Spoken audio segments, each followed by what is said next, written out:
Trey Mancini spent a decade in Baltimore. Now he's on his third team in less than a year after a deadline trade to the World Series winning Astros last summer. As Marshall Harris reports, Mancini and other veteran additions like Dansby Swanson and Cody Bellinger are trying to bring those championship vibes to the Cubs.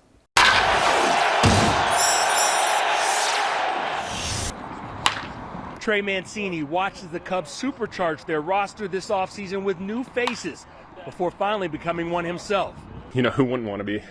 It's such a historic franchise. It's a team from guys that I know that have played here.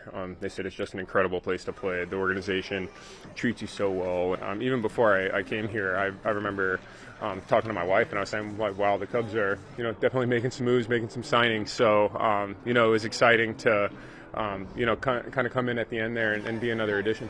Mancini is expected to be in the lineup at designated hitter, first base, and in the outfield, and doesn't sound too concerned with battling for playing time after averaging 24 home runs a year over the last 5 seasons. If you hit well, there's going to be a spot for you. I learned that early on in my career in Baltimore. I mean, I was a first baseman my entire life, never played outfield, except for when I was, 9 or 10 years old, I think was the last time, but I learned how to play outfield kind of on the fly. So, I know from experience, the more, good players and veteran players, especially with some experience and success that you can accumulate, the better. Mancini has only actually played at Wrigley Field twice, although he has memories of driving there with his friend from Indiana while playing at Notre Dame. His connection to Chicago is already strong.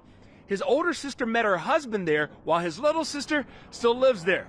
There will be ticket requests. In Arizona with the Cubs, Marshall Harris, CBS 2 News. Thank you, Marshall. At White Sox camp, big question this spring is how the bullpen shakes out with closer Liam Hendriks' status up in the air. GM Rick Hahn said Hendriks is in good spirits as he receives treatment for non-Hodgkin's lymphoma. Garrett Crochet should be back from Tommy John surgery in May, and there are options for new manager Pedro Grifol, like Kendall Graveman and Reynaldo Lopez, among others. The good thing is that we have a number of guys that can pitch late, leverage.